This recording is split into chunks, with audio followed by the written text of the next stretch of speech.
So here's your noob packing for a family of four, myself and Melissa and her kids, heading out to Montana. So our first kind of overlanding and camping trip here. We have 3 different kinds of air mattresses, some tarps to go into the tent, a big instant 6-person tent, which is actually kind of cool. It actually deploys really, really fast and folds up really nice. Got some extra tent stakes, hammer. Obviously, I've got a solar shower, a water filter that can store water, a pump to inflate everything, some lanterns, headlamps, cast iron pan and pot, gas to run everything, Coleman stove, lighter, knives, cutting board, Cabela's table, 2-person tent if we want to kick the kids out of the big tent, just in case, battery packs, some communications when we're off-roading, plates, we'll need some more cups, toilet paper of course, my camping chair, the Smittybilt compressor that I just bought, my sleeping bag, which is a great big one. Melissa says it gets cold in Montana, so I'll trust her on that. Axe and shovel. We're going to use the Bear Vault as a bucket, obviously in case there's any sort of small fire problems there. Big water jug, 7 gallons, my cooler, and all the boxes that everything's going to be stored in. So there you go. All of that, plus whatever Melissa and her kids bring, are going to fit in there. So we're probably going to repack and sort and sift through everything. It's one of those times when I wish I was able to get the roof rack faster, but it is what it is. We're gonna do our best and see what happens. Which is, when you're going out for your first time, you tend to overpack. I think we probably are bringing a little bit too much, but we'll see. At the end of the trip, we'll sort out all the things that we didn't use and show you those as well. So, all right, this is how full we have the Jeep. If there wasn't an argument for an adventure trailer somewhere in there, I don't know what is.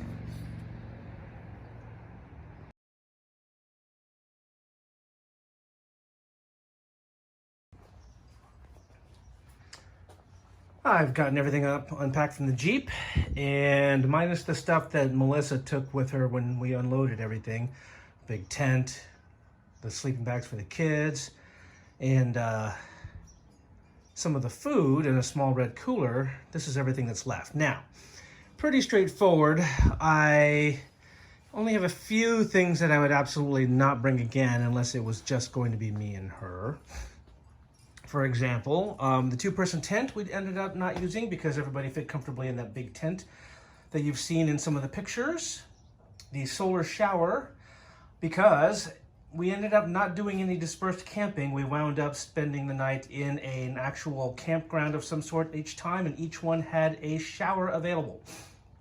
So the solar shower proved to not be necessary. So if you're doing any overlanding where you're not doing any dispersed camping and you're staying in a state park or some other sort of RV park where they have tent setups when they have showers, you do not need the solar shower.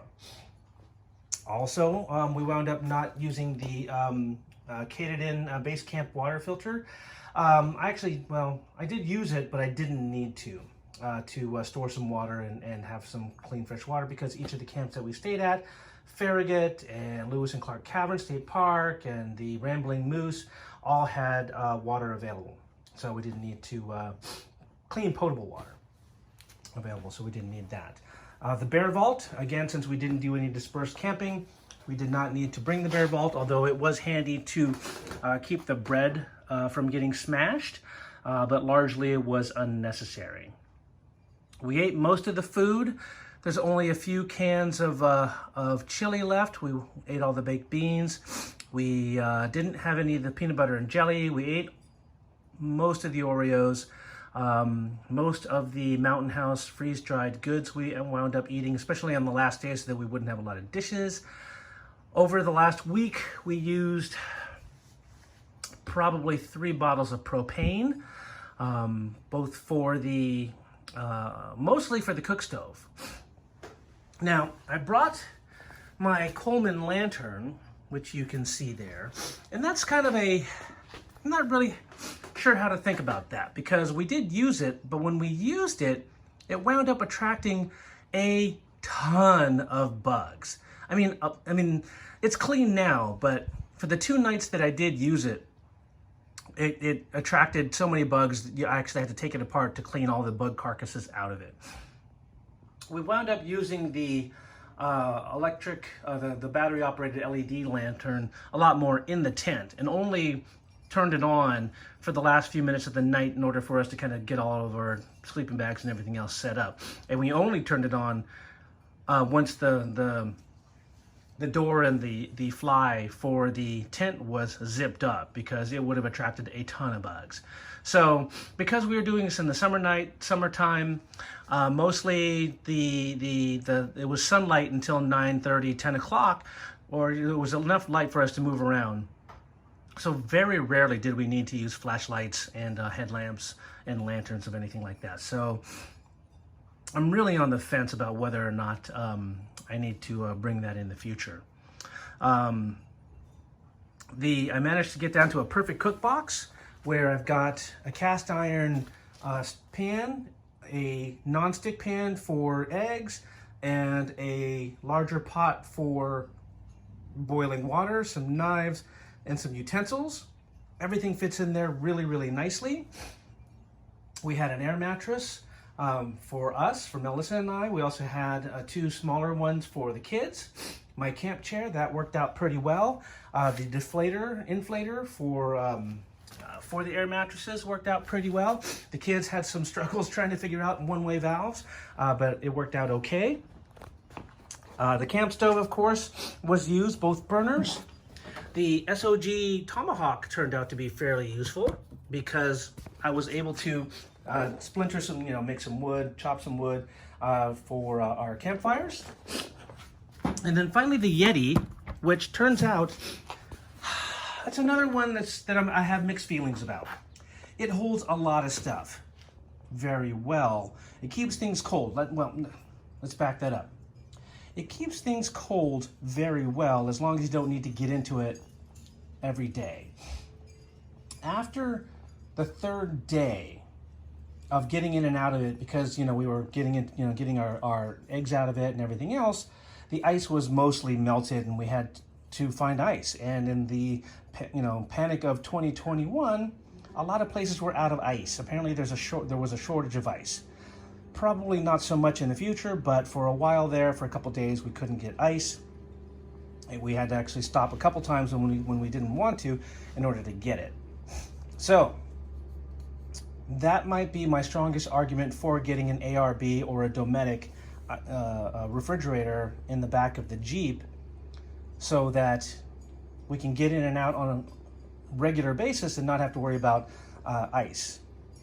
Now, if it was just for a weekend and it was just Melissa and I, for a couple people, for a couple days, that's not so much of a problem. But in order to hold a week's worth of food and ice and keep it cold for that whole week, we struggled a little bit. And on the 3rd or 4th day, we had to replenish the ice. And once we had the ice replenished, it was fine. But now I have to think really strong and hard about getting a Dometic or an ARB refrigerator for the Jeep, for longer trips anyways. So anyways, that's that. So that's what we have. That's the results of the day, of the week. Very successful trip. And yeah, 10 out of 10 would do again. I hope I've got the other videos to Farragut State Park, to Garnett Ghost Town, to Virginia City and Nevada City and Burke, all separate videos. So you go ahead and I'll link those down below. Thank you very much for watching, and like, share, subscribe if you have any recommendations or thoughts about the stuff that I brought, the things that I didn't need, the things that I needed. Another thought there is the sleeping bag. It was great as a big, cover over the 2 of us. But if it was just going to be me, I would definitely bring a smaller one, because when you have 3 of those sleeping bags that size, again, takes up a lot of room in the Jeep. Also, great argument again for roof rack and or adventure trailer. So those will be some things that we'll be thinking about, talking about in the future, adding on. I wish my roof rack was ready. I could have easily strapped a bunch of this to the top of the Jeep and left us more room on the inside. But again, those are things part of a larger discussion later on. I'm going to go ahead and clean all this stuff up and put it away.